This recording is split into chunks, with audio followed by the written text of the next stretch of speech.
Okay बच्चों, आज lecture number 16 कर रहे हैं।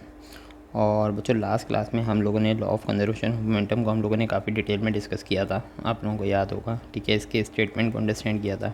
आइसोलेटेड सिस्टम हम लोग डिस्कस कर चुके हैं। ठीक है, इसका जो फॉर्मूला है यानी total momentum before collision is equal to total momentum after collision, ये हम डिस्कस कर चुके हैं। इसके अलावा बच्चों इसी लॉ को हमने बुलेट और गन के सिस्टम पे अप्लाई भी किया था। ठीक है, और हमने जो बुलेट की वेलोसिटी हम लोग कैसे फाइंड करेंगे, जो पिस्टल से या गन से जो बुलेट निकलती है उसकी वेलोसिटी हम लोग कैसे फाइंड करेंगे, उसका फॉर्मूला हमने ड्राइव किया था। और इसके अलावा बच्चों हमने ये भी डिस्कस किया था कि ये नेगेटिव साइन किस चीज़ को शो करती है कि बुलेट आगे की तरफ जाती है और गन की जो रिकॉयल वेलोसिटी होती है वो पीछे की तरफ होती है, अपोजिट डायरेक्शन में होती है। चलो बच्चों आज इससे आगे बढ़ते हैं। बच्चों इससे रिलेटेड एक न्यूमेरिकल करते हैं। बच्चों ये देखें, ये इससे रिलेटेड एक न्यूमेरिकल है। आई होप कि आप लोगों को काफ़ी विजिबल होगा ये। अच्छा बच्चों, इसी से रिलेटेड एक न्यूमेरिकल देखते हैं ताकि हमारा कॉन्सेप्ट आगे बढ़े। ठीक है, अच्छा बच्चों यहाँ कह रहा है बच्चों कि अ बुलेट ऑफ मास 20 ग्राम। ठीक है बच्चों, बुलेट का मास कितना है 20 ग्राम। बच्चों केजी में कन्वर्ट करेंगे क्योंकि हम लोग एसआई यूनिट में वर्क करते हैं, तो कितना हो जाएगा 0.020 केजी। ठीक है, उसके बाद कह रहा है इस fired from a gun with a मजल वेलोसिटी। बच्चों जो बुलेट निकली है ना गन से, उसकी वेलोसिटी कितनी है बच्चों, उसकी वेलोसिटी है 100 मीटर पर सेकेंड। ठीक है, find the recoil of the gun. ठीक है, तो हमें ये फाइंड करना है कि जैसे ये बुलेट है, जब बुलेट निकलेगी तो बुलेट की वेलोसिटी फॉरवर्ड डायरेक्शन में होगी, तो गन की रिकॉयल वेलोसिटी किस तरफ होगी, बैकवर्ड डायरेक्शन है, opposite to the motion of the bullet. तो हमें बच्चों क्या फाइंड करना है, हमें recoil of the gun find करना है, यानी कि हमने यहाँ इसको क्या कहा है, हमने इसको V2 कहा है। ठीक है, हमें V2 फाइंड करना है।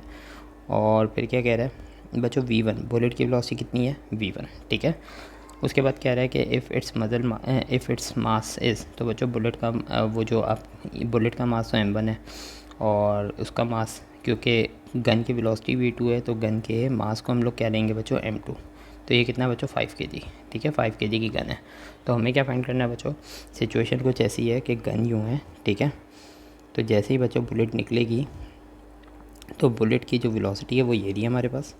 ठीक है, तो गन जो है पीछे की तरफ रिकॉयल होगी। ठीक है, वो वेलोसिटी हमें फाइंड करनी है। ठीक है, बुलेट और गन का मास गिवन है।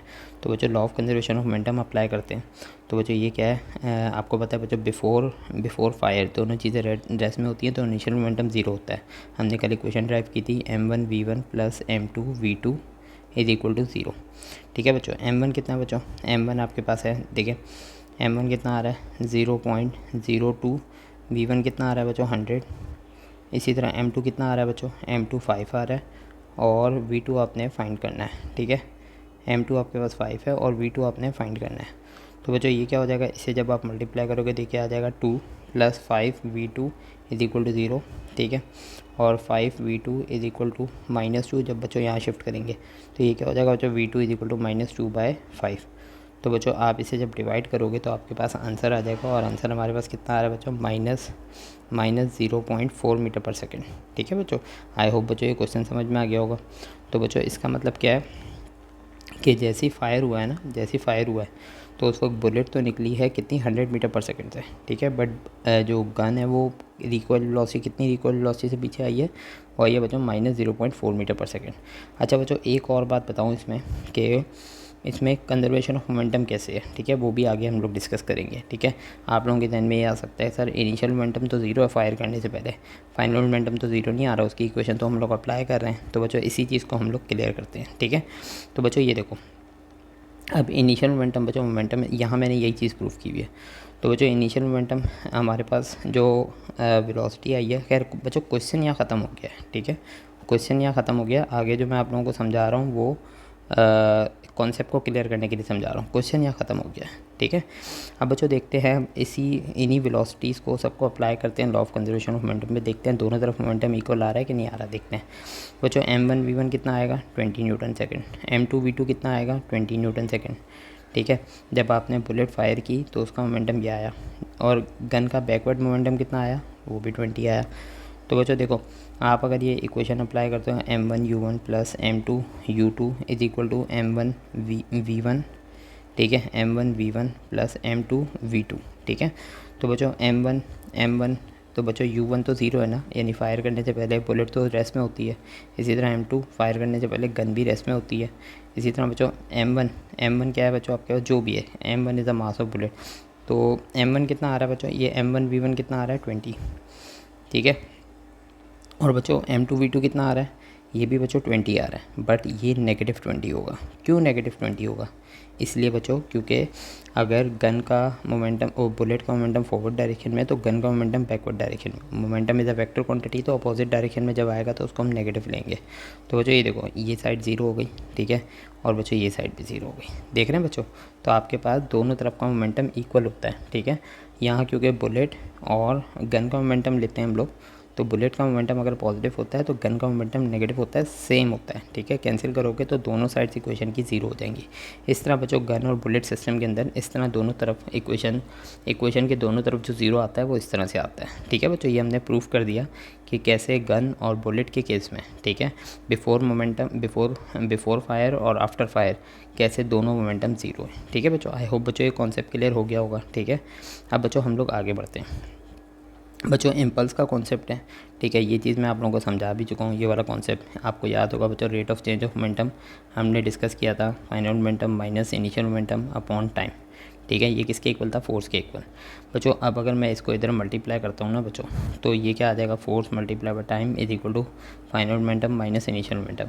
बच्चों ये वाला जो फैक्टर है ना, F मल्टीप्लाई बाय T, ठीक है, इसको हम लोग क्या कहते हैं बच्चों, इसको हम लोग इम्पल्स कहते हैं, याद रहेगा, इसको हम लोग इम्पल्स कहते हैं, ठीक है। तो ये किसके इक्वल होता है बच्चों, चेंज इन मोमेंटम के इक्वल होता है। और बच्चों पी एफ किसके इक्वल होता है, पी एफ इक्वल होता है बच्चों एम वी के, वी के फाइनल वेलोसिटी, ठीक है।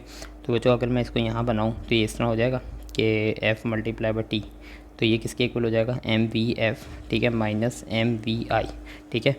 तो बच्चों ये जो है ना बच्चों, ये इम्पल्स की डेफिनेशन है। इम्पल्स को हम आई से शो करते हैं, ठीक है। और इम्पल्स किसके इक्वल होता है बच्चों, इम्पल्स इक्वल होता है चेंज इन मोमेंटम, ठीक है। Change in momentum of a moving body is called impulse. और बच्चों change in momentum per unit time is called force, ठीक है बच्चों। तो आई होप बच्चों आप लोगों को इम्पल्स की डेफिनेशन भी समझ में आ गई होगी, ठीक है। तो बच्चों ये इम्पल्स की definition, change in momentum of a moving body is called impulse. और बच्चों इसको हम लोग यूँ भी लिख सकते हैं, impulse is the product of, impulse की डेफिनेशन यही है ना, F multiply by T is equal to final momentum minus initial momentum. तो बच्चों यार राइट हैंड साइड वाली डेफिनेशन लिख दो, ठीक है। तो लेफ्ट हैंड साइड में क्या है, F is a product of force and applied force applied to an object and the amount of time. तो बच्चों ये प्रोडक्ट जो है ना, अगर आप किसी बॉडी पे फोर्स अप्लाई कर रहे हो, ठीक है, तो फोर्स आपने अप्लाई की और कितने टाइम के लिए अप्लाई की, फ़र्ज़ करो 5 सेकंड के लिए। तो बच्चों ये फोर्स का मैग्नीट्यूड और टाइम दोनों का आप मल्टीप्लाई करोगे तब भी आपके पास इस बॉडी में कितना इम्पल्स प्रोड्यूस हुआ, कितना मोमेंटम में चेंज आया वो आ जाएगा, ठीक है बच्चों। आई होप बच्चों बात समझ में आ गई होगी। अच्छा बच्चों इसका फोर्सेस का एक और कॉन्सेप्ट है, इसको देखते हैं, ठीक है। बच्चों फोर्सेस ना 2 टाइप की होती हैं, ठीक है। एक होती हैं कॉन्टैक्ट फोर्सेस, एक होती हैं नॉन कॉन्टैक्ट फोर्सेस, ठीक है। बच्चों जो पुश और पुल फोर्स होती है ना आपकी, जो आप पुश और पुल फोर्स लगाते हो, ठीक है, किसी बॉडी को धक्का देते हो या किसी बॉडी को खींचते हो, तो बच्चों कौन सी फोर्स है, कॉन्टैक्ट फोर्स है। आप किसी के साथ कांटेक्ट में आए बगैर किसी को पुश और पुल कर सकते हो, नहीं कर सकते, ठीक है। तो बच्चों कांटेक्ट फोर्स है। इसी तरह बच्चों आपके पास जो वेट होता है ना, वेट, ठीक है, एक बॉडी है, ठीक है, जो फोर्स ऑफ ग्रेविटी होती है वो नॉन कांटेक्ट फोर्स है, ठीक है। क्यों, अगर एक बॉडी ऊपर भी है ना तब भी उसको अर्थ अपनी तरफ अट्रैक्ट करती है, अगर एक बॉडी सरफेस पे है तब भी अट्रैक्ट करती है। इवन बॉडी देखो केस ए में बॉडी देखो अर्थ के साथ कांटेक्ट में थोड़ी है, लेकिन देख रहे हो आप अर्थ तब भी उसको अपनी तरफ अट्रैक्ट करिए। आप किसी बॉडी को ऊपर फेंको, ठीक है, तो वो बॉडी सीधा अर्थ की तरफ आती है। क्यों, क्योंकि अर्थ की ग्रेविटी से पुल कर रही होती है, ठीक है। तो अर्थ की ग्रेविटी जो है बच्चों वो नॉन कॉन्टैक्ट फोर्स है। आई होप बच्चों कॉन्टैक्ट फोर्सेस और नॉन कॉन्टैक्ट फोर्सेस का आइडिया हो गया होगा।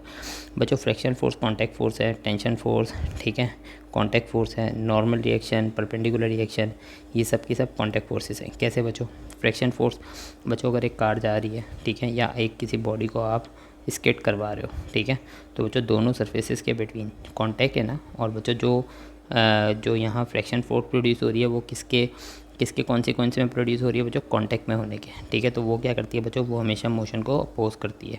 तो फ्रिक्शन फोर्स की डेफिनेशन क्या है जो हम लोग आगे पढ़ेंगे, friction force the force which oppose the motion of a body, ठीक है।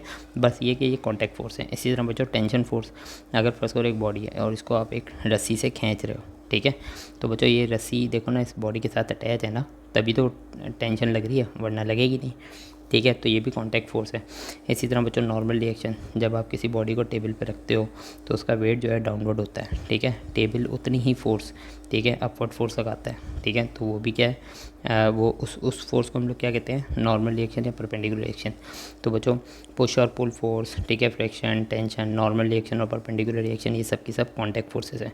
बच्चों नॉन कॉन्टैक्ट फोर्स में फोर्स ऑफ ग्रेविटी, ठीक है, मैग्नेटिक फोर्स, अगर फर्ज करो एक मैग्नेट पड़ा हुआ है, ठीक है, तो आपने देखा होगा नॉर्थ और साउथ, यहाँ मैग्नेटिक सब्सटेंस लाओ तो ये मैग्नेट क्या करता है, यानी आयरन नेल लेके आओ, कील लेके आओ कोई, तो मैग्नेट क्या करता है, इसको दूर से ही अपनी तरफ अट्रैक्ट कर लेता है। तो बच्चों मैग्नेटिक फोर्स कौन सी फोर्स है, कॉन्टैक्ट नॉन कॉन्टैक्ट फोर्स। इसी तरह बच्चों इलेक्ट्रिक फोर्स, ठीक है, आपने वो देखा बच्चों, आप एक कॉम को अपने बालों पे रब करो, ठीक है, रब करने के बाद उसको कागज़ के पीसेस पे लेके जाओ, सर्दियों में ख़ास तौर पे, तो आप देखते हो कि ये कागज़ के पीस अट्रैक्ट हो जाएंगे, ठीक है, इवन आपने इस कॉम को कागज़ के पीसेस के साथ टच नहीं किया तब भी अट्रैक्ट हो जाएंगे, ठीक है। तो बच्चों ये इलेक्ट्रिक फोर्स भी, जिसके बारे में हम 10th क्लास में, मैग्नेटिक फोर्स 10th क्लास में इन दोनों फोर्सेस के बारे में डिटेल में पढ़ेंगे। ये भी क्या है बच्चों, नॉन कॉन्टैक्ट फोर्सेस, ठीक है, फोर्स ऑफ ग्रेविटी और वेट, ठीक है, ये भी नॉन कॉन्टैक्ट फोर्सेस हैं, और ये बच्चों कॉन्टैक्ट फोर्सेस हैं, ठीक है बच्चों। तो आई होप बच्चों यहाँ इस लेक्चर में सब कुछ समझ में आ गया होगा, कॉन्टैक्ट नॉन कॉन्टैक्ट फोर्सेस का डिफरेंस भी पता लग गया होगा, इम्पल्स की डेफिनेशन भी आ गई होगी, और वो जो बुलेट और गन का जो सिस्टम था उसमें हमने लॉ ऑफ कंजर्वेशन मोमेंटम की कैसे इक्वेशन अप्लाई की, दोनों तरफ का मोमेंटम कैसे ज़ीरो हुआ। आई होप बच्चों ये सब कुछ समझ में आ गया होगा, ठीक।